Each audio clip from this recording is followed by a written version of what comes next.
हाँ प्रिय बच्चों, आज हम आपको एक्सरसाइज 4.2 का ये क्वेश्चन नंबर पहले का 5वां पार्ट बताने जा रहे हैं और ये कक्षा 10th एनसीईआरटी मैथ है।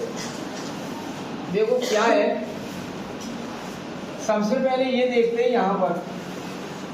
पहले आप ये टेस्ट कर लिया करो कि x की 2 पावर फिर x की 1 पावर फिर x बिल्कुल न होनी चाहिए। ये पहली बात देखी जाती है जब वो कंपटीशन का क्वेश्चन हो, चाहे बोर्ड परीक्षा का हो। ये कहते हैं द्विघात और त्रिपद, तो एक्स स्क्वायर के साथ जितने का गुणा हो रहा है उसको यहाँ लिख दो इनटू, फिर बराबर के पास में जो संख्या बिना चिन्ह के, ये चिन्ह मन देखो, बिना चिन्ह के यहाँ जो लिखी है उसका मल्टीप्लाई कर दो। तो मल्टीप्लाई करने पर 100 एकम 100 हो गया। अब इसके हम फैक्टर करेंगे गुणनखंड। ये गुणनखंड विधि से चल रहा है काम। गुणनखंड इसके करेंगे तो जुड़ के आ जाए 20, जुड़ के आ जाए 20, गुणनखंड करेंगे। हम गुणनखंड इसके करने जा रहे हैं, जुड़ के आ जाए 20, 100 के गुणनखंड करेंगे। तो 100 के सोच लो, एक को होता है, देखो तुम बता दे कि 10 ढाई 100 होता है, एक होता है 20 पंजे 100, एक होता है 50 दूनी 100, एक और काफ़ी होते हैं, और एक 25 चौक 100 होता है, 25 चौक 100, और 100 का बजट तो काफ़ी बनता चला जाता है, काफ़ी 100 10 ढाई 100, 20 पंजे 100, 50 दूनी 100, 25 चौक 100, ये बनते चले जा रहे हैं। तो इनमें एक ऐसा बजट ढूंढेंगे जो जुड़ के आ जाए 20। तो ये जोड़ोगे तो 29 हो गया, तो ये नहीं, ये जोड़ोगे 52 हो गया, ये नहीं, ये जोड़ोगे 25 हो गया, ये नहीं, ये जोड़ोगे 20 हो गया। यही हमारा काम करेगा, ठीक। तो ऐसे ही हम पूरा उतार देंगे। 100 ये लिख देंगे एक्स स्क्वायर, माइनस ये लिखेंगे और 20 की जगह हम कोष्टक लगा देंगे और प्लस लिख देंगे, एक्स लिख देंगे ऐसा ही, प्लस लिख देंगे 1 लिख देंगे और बराबर लगाते 0। इसमें जो 20 नहीं लिखा है हमने 20, उसके पास में हम 10 + 10 लिख देंगे। ये गुणा नहीं लिखेंगे, ये नहीं लिखेंगे गुणा, 10 + 10 ये प्लस आ जाएगा, 10 + 10। ये चिन्ह जरूर 100% यहाँ जरूर आता है। अगर यहाँ माइनस होता तो घट के बजट बनाते, तो फिर हम कोई बजट बनाते हो। अब देखो क्या करना है, 100x स्क्वायर पे ऐसे ही लिख दो, माइनस का इधर से गुणा 10 में पीछे से x लगा, माइनस का आगे से गुणा यहाँ पर माइनस और 10 में पीछे से x लगा और प्लस 1 तक इक्वल। अब ये 4 लोग हो गए, 1 2 3 4, इनमें कुछ कॉमन देखेंगे 2 में और इन 2 में भी कुछ कॉमन देखेंगे। इनमें अगर कॉमन ले ले तो अंक गणित ये 10 से कट जाएगी, ये भी 10 से कट जाएगी। 10 कॉमन ले ले दोनों में से, एक्स स्क्वायर लिखा या एक्स लिखा है तो एक्स पावर 1 यहाँ कॉमन ले लो, तो 10 का भाग इसमें तो 10 बार चला गया, एक एक्स की घात निकल गई और एक्स की घात माइनस, ये 10 पूरा निकल गया, 10 का भाग 10 में देंगे एक बार और x पूरा निकल गया तो पुस्तक बन गया। यहाँ आ गई माइनस, ये माइनस है तो माइनस है। अब हमारा 10x बचना चाहिए, तैयार है, और पीछे 1 बचना चाहिए, वो तैयार है। इनमें कुछ कॉमन नहीं है तो 1 कॉमन ले लेते हैं। 1 कॉमन लेने पर इन पर संख्या का कोई प्रभाव नहीं पड़ता है। ये 10x ही लिखा रहेगा और ये पीछे 1 लिखा रहेगा, पुस्तक 1 बराबर 0। लेकिन एक बात बीच में यहाँ भूल गए, भूले नहीं है, हमने लिखी नहीं है। और माइनस कॉमन लेने पर ये चिन्ह बदल जाएगा। अगर आपने यही प्लस उतार लिया तो ये गलत कर देगा। यहाँ माइनस कॉमन लेते तो अंदर का ये चिन्ह बदल जाता है। अब ये पुस्तक दोनों अगर समान आ गए तो आपका 100% सत्य है। तो ये दोनों पुस्तक कॉमन ले लो, ये और ये कॉमन लेके यहाँ रख लो। आपने ले लिया 10x - 1 कॉमन, एक पुस्तक बचेगा ये आगे का और ये आगे का, 10x - 1 बचेगा और पुस्तक 1 बराबर। अब 2 पुस्तकों का गुणा 0 है, या तो ये 0 होगा या ये 0 होगा। यदि 10x - 1 = 0, या तो ये 0, एक को उधर ले जाओ, 1 हो गया, x की वैल्यू निकालो 1/10। यदि ये 0, 10x - 1 = 0, तो 10x यही छोड़ दो, 1 उधर चला गया, x का मान निकालो तो 1/, ये हो आते हैं समीकरण के मूल हो गए। एक आपका निकला था x का मान 1/10 और एक और x का मान निकला था 1/10 तथा लगा के लिख देंगे 1/10। यही हमारा ये आंसर आ चुका है। ये रहा आंसर। वीडियो को रोक करके आप इसको उतार लेंगे और सीख लेंगे। एक एक दो बार सीख लो और पूरा वीडियो देखा करो। हाँ देखिए, ये क्वेश्चन आपका बहुत अच्छा क्वेश्चन है। ऐसी दो संख्याओं को ज्ञात करो जिनका योग 27 है और गुणनफल 182 है। बहुत अच्छा इंपॉर्टेंट क्वेश्चन है, क्लियर है। अब दो संख्या आप क्या करोगे हल में ये करोगे, माना एक संख्या इक्वल x ये मान ली और दो संख्याओं का योग दिया है तथा दिया है दोनों संख्याओं का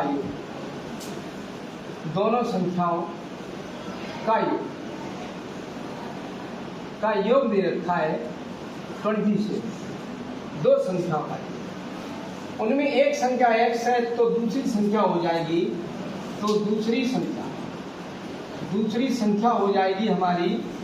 हमेशा योग में से पहली संख्या घटा देते, हमेशा घटा देते। बच्चे क्या करते, x में से ये 27 घटा देते।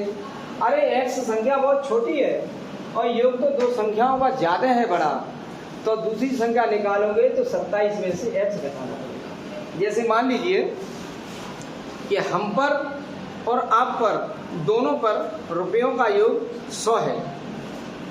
अब हम ये कहें कि हमारे पास 20 रुपए हैं तो तुम्हारे पास कितने होंगे, 100 में से 20 घटा देंगे, न कि 20 में से 100 घटाएंगे। योग में से हमेशा संख्या घटाई जाती है तो दूसरी संख्या आ जाती है। ये एक संख्या मान ली और दो संख्याओं का योग 27 दिया है, तो दूसरी संख्या हो जाएगी योग में से हमेशा x घटाया जाएगा। ये x कम है, ये एक ही संख्या है, ये दो संख्याओं का योग है, ये सदैव बड़ा होता है, ये संख्या छोटी है, तो दूसरी संख्या हो जाएगी 27 माइनस x। बच्चे करते हमेशा x में से 27 घटा देते, फिर ये क्वेश्चन वो निकाल नहीं पाते। इसलिए हम क्या करेंगे, दूसरी संख्या भी पता लग गई, पहली हमने मान ली थी और इस योग के द्वारा हमें दूसरी संख्या भी पता लगा ली। ये दो संख्याएं पता लग गई। अब इन दोनों संख्याओं का गुणनफल 182 है। अब क्या है, यहाँ दिया है इनका गुणनफल इक्वल 182। इनका और इनका गुणनफल x का गुणा 27 माइनस x में करेंगे तो 182 के बराबर दिया है। इन दोनों संख्याओं का गुणनफल 182 है। x का मल्टीप्लाई इन दोनों में कर दो, x का यहाँ करेंगे तो 27x हो गया, फिर माइनस ये आ जाएगा, प्लस का माइनस में गुणा करेंगे माइनस, फिर x का x में करेंगे तो x स्क्वायर होता है। और 182 को हम इधर लेके आ जाएंगे, वहाँ बराबर के उधर कुछ नहीं बचेगा तो 0 लिख देंगे। अब आप सबसे पहले बड़ी घात वाली संख्या लिखेंगे, ये सो भी माइनस की है तो माइनस की x स्क्वायर, फिर उसके बाद लिखेंगे उससे एक कम पावर वाली, ये प्लस के 27x है, लिख देंगे प्लस के 27x, फिर ये लिखेंगे माइनस के 182 इक्वल 0। आगे चिन्ह हमारा निगेटिव नहीं होना चाहिए, ये भी चिन्ह बदल दो, ये भी चिन्ह बदल दो, ये भी चिन्ह बदल दो, ये भी चिन्ह बदल दो, ये भी चिन्ह बदल दो, ये भी चिन्ह, 0 का चिन्ह बदलो या मत बदलो। x स्क्वायर माइनस के 27x और प्लस के 182 हो गए बराबर 0, ये रहे। अब आपका बन गया ये द्विघात 53 1 2 3। घटती घातों बना लो, x की 2 पावर वाला, x की 1 पावर वाला, फिर x बिल्कुल न हो, ये द्विघात त्रिपद हो गया। यहाँ पे गुणनखंड करेंगे, x स्क्वायर का गुणांक हमारा 1 है, लिख लो, इनटू पीछे बराबर से पहले 182 है, वो भी लिख लो 182, 182 का 1 में गुणा कर दो, 182 हो गया। अब 182 के हम खंड करने जा रहे हैं, खंड हमें डायरेक्ट नहीं मालूम है, जब डायरेक्ट ना मालूम हो तो आप इनके अभाज्य गुणनखंड कर दो, डायरेक्ट ना मालूम हो तो अभाज्य गुणनखंड कर दो कहीं रफ पर। 182 के गुणनखंड करने जा रहे हैं, 2 से पहले काट दो, 2 में 18, 2 एकम 2, अब 2 से नहीं कटेंगे, अब हम काटने जा रहे हैं, किससे काटेंगे ये, आप 5 से नहीं, 3 से नहीं कटेंगे, 5 से नहीं कटेंगे, 7 से कट सकते हैं, 7 का भाग दे दो, 7 एकम 7, 2 बचे, 7 की 21, अब 13 से आप काट देंगे, 13 एकम 13, हमारा क्या बना, ये 7 दूनी 14 हो गया, जुड़ कर के आ जाए 27, जुड़ के आ जाए 27, तो 7 दूनी 14 तो ये बना आपका, और 13 ये बन गया, 14 और 13 जोड़ोगे तो 27 हो जाएगा हमारा, 2 सत्ते 14 तो ये बना, 2 सत्ते 14 ये बना, और 13 ये रहा, 14 में अगर 13 जोड़ोगे तो ये 27 हो जाएंगे। हमने इसके गुणनखंड क्या कर लिए, चाहे 14 गुणा 13 कर दो या 13 गुणा 14 कर दो, इन दोनों को जोड़ रख दोगे 27 की जगह, एक्स स्क्वायर ऐसे ही लिखो, माइनस ऐसे ही लगा दो, 27 को हमें लिखना नहीं है, एक्स पीछे ऐसे ही लिखेंगे, प्लस ऐसे ही लगा देंगे, 182 ऐसे ही लिखेंगे, इक्वल 0 लगा देंगे, केवल ये 27 नहीं लिखी है हमने 27, उनकी जगह 14 प्लस 13 कर देंगे, या 13 प्लस 14 कर दो, कोई प्रॉब्लम नहीं आएगी, चाहे 14 प्लस 13 कर दो या 13 प्लस 14 कर दो, कोई प्रॉब्लम नहीं है। बीच में ये वाला चिन्ह जरूर यहाँ आएगा, जरूर जुड़ कर के आ जाए 27, माइनस का पीछे से गुणा, आगे से गुणा, एक्स का पीछे से कर दो, एक्स स्क्वायर माइनस के 14x, और माइनस का यहाँ गुणा करेंगे, माइनस 13 का यहाँ कर देंगे गुणा 13x, और ये माइनस अंदर चिन्ह बदल देगा, ये 14 के पास x आएगा, 13 के पास x आ चुका है, यहाँ आ गए हम 182 ऐसे ही लिख देंगे, इक्वल 0। या अब 4 संख्याएं बनी, एक संख्या आपकी ये बनी और एक संख्या ये बनी, 2 संख्याएं हमारी बन गई। अब इसमें से हमारा ये एक्स स्क्वायर यहाँ x है, तो कम पावर वाला ये x है, तो x कॉमन लेंगे, अंकगणित के यहाँ 14 थे, यहाँ कुछ नहीं था, तो इनसे अंकगणित के नहीं लेंगे, एक घात इसमें से निकल चुकी है, यहाँ पर आपका x बचा, माइनस यहाँ आ गए, ये पूरी यहाँ x आ गई, और 14 ये यहाँ बच गए। अब यहाँ आ गए, ये यहाँ चिन्ह लगा दिया जाता है। अब ऐसा कॉमन लो जो यहाँ हमारा x बचे, ये x बचे तो 13 कॉमन ले लेंगे यहाँ, तो हमारा यहाँ जरूर x बच जाएगा। जब 13 का भाग 13 में एक बार देंगे, एक लिखेंगे नहीं, और x ये बचा, अगर माइनस कॉमन ले लिया तो ये चिन्ह बदल जाएगा, माने इस टाइप का आएगा। और 13 का भाग जब 182 में देंगे तो आपको 14 बार जाएगा, चेक करके देख लो। 13 का भाग 18 में दिया, 13 का 13, 5 बच्चे 52 हो गए, 13 छक 52, ये आ गया बराबर 0, ना भाग दे तो यही देख के यहाँ लिख दो। अब ये दोनों पुस्तक सेम आ गए, तो ये दोनों में से कॉमन ले लो, x माइनस 14, तो एक कम बच्चेगा आपका x माइनस 13, वहाँ पे बराबर 0 कर देंगे। 2 पुस्तकों को गुणा 0 हो, 2 पुस्तकों को गुणा 0 हो, तो या तो ये 0 या ये 0 करेंगे। यदि x माइनस 14 इक्वल 0, तो x का मान यहाँ से निकाल लेंगे, उधर पक्षांतर कर देंगे और आपका x का मान निकल आएगा। तो कर दे रहे हैं ये पक्षांतर, x का मान हमारा निकलने लगा, x इक्वल हमारा माइनस प्लस के आ जाएगा 14, ये आ गया प्लस के 14, एक तो x का मान ये आ गया, और एक करेंगे, एक और करेंगे, यदि ये इक्वल 0, यदि x माइनस 13 इक्वल 0, तो x का मान ये निकालेंगे तो आपका 13 हो जाएगा पॉजिटिव। एक दोनों पॉजिटिव हमारे हो गई। हमने बताया कि दोनों मान अगर पॉजिटिव आते हैं तो वो दोनों ही आपके आंसर हो जाते हैं, दोनों मान पॉजिटिव आते हैं वो दोनों आंसर हो जाते हैं।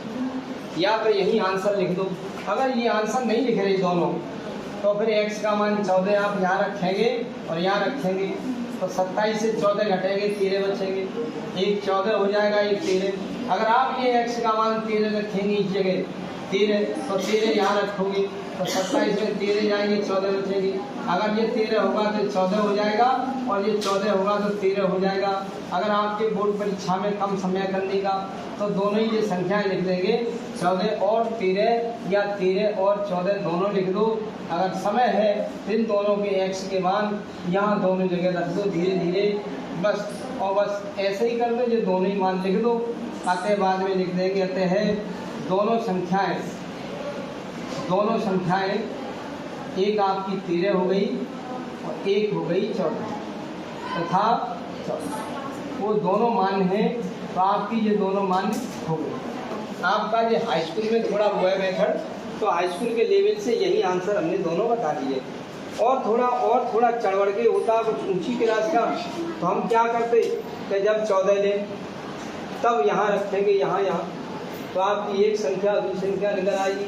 फिर ले हम 13 तो 13 यहाँ और यहाँ रख देंगे, घटा देंगे, फिर दो संख्या निकल आएंगी, निकलेंगी इतनी 13 होगी 14 या 14 होगी तो 13, ऐसे निकल आएंगी। आपका यही आंसर आ चुका है। ओके,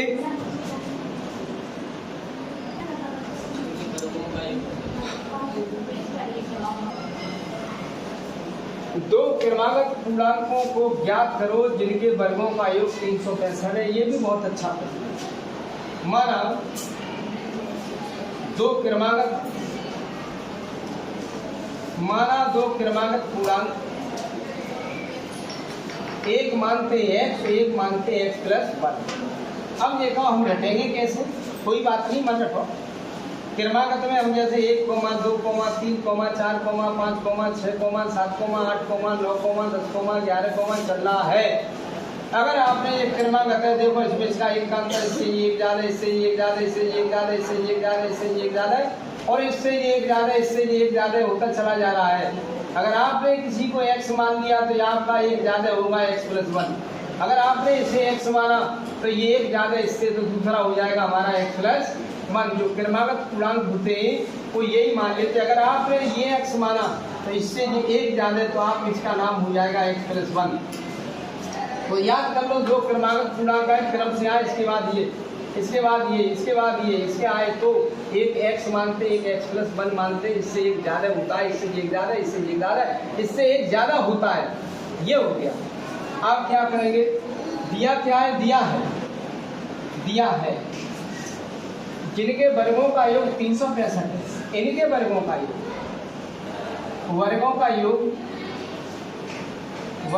योग बराबर 365। अब इन्हीं के वर्गों का योग कर दो, x का ये वर्ग कर देंगे और प्लस x प्लस 1 का वर्ग कर देंगे, इक्वल 365।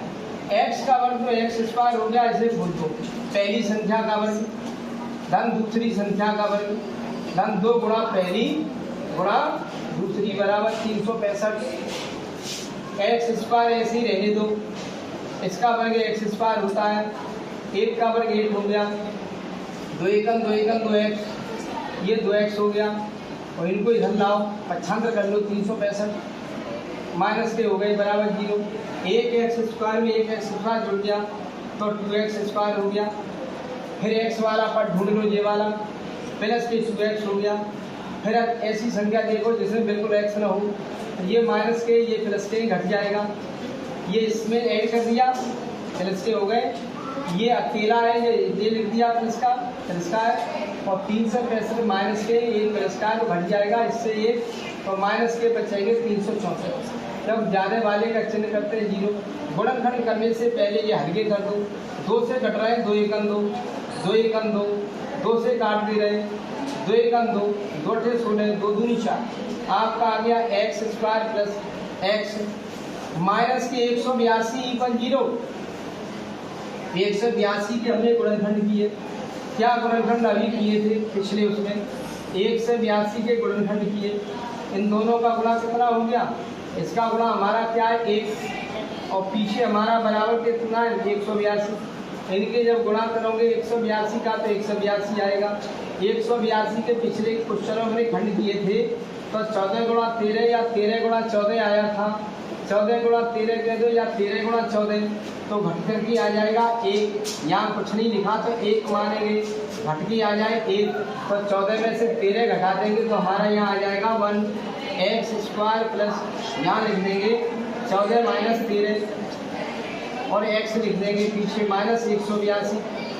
इक्वल 0 कर देंगे, इधर से गुणा करेंगे, x square plus 14x minus के 13x माइनस के 182 इक्वल 0, दो के जोड़े बन गए, एक्स कॉमन ले लो, एक्स प्लस ये 14 हो जाएगा, माइनस 13 कॉमन ले लो, तो यहाँ एक्स बचेगा और ये चिन्ह माइनस से बदल जाएगा, 13 का भाग इसमें देंगे जरूर 14 बचेगा, बच गया 14 इक्वल 0। ये दोनों सेम पुस्तक हैं, इन पुस्तकों को निकाल लो, दोनों सेम पुस्तक हैं, इनको निकाल लो। एक पुस्तक में बचेगा x माइनस 13, ये बच गया हमारा इक्वल 0। यदि करेंगे यदि x प्लस 14 इक्वल 0, तो हमारा x का मान क्या आ गया, माइनस के 14 पक्षांतर। यदि एक और करेंगे हम x माइनस 13 इक्वल 0, तो हमारा x का मान कितना आ जाएगा 13, तो ये हमारा मान्य हो जाएगा, क्योंकि कोई भी जो हमारा है वो मान्य हो गया, ये ऋणात्मक अमान्य हो गया। अमान्य मानो मत तो भी कोई बात नहीं है, मान भी लिया जा सकता है, ये हमारा मान भी लिया जा सकता है, कोई ऐसी परेशानी नहीं है, क्योंकि उनके तो वर्गों का योग करना है, इसलिए इतना आ जाएगा, क्योंकि वर्गों का योग धन हो जाएगा। आप ये भी मान सकते हो, ये भी मान सकते हो, वैसे अमान्य लिख दिया तो कोई बात नहीं है, कोई परेशानी नहीं है। तो 13 हमारा हो गया पूर्णांक, ये होने को तो 14 भी माइनस हो सकता है। अच्छा, अब क्या करेंगे हम, शांत रहा करो,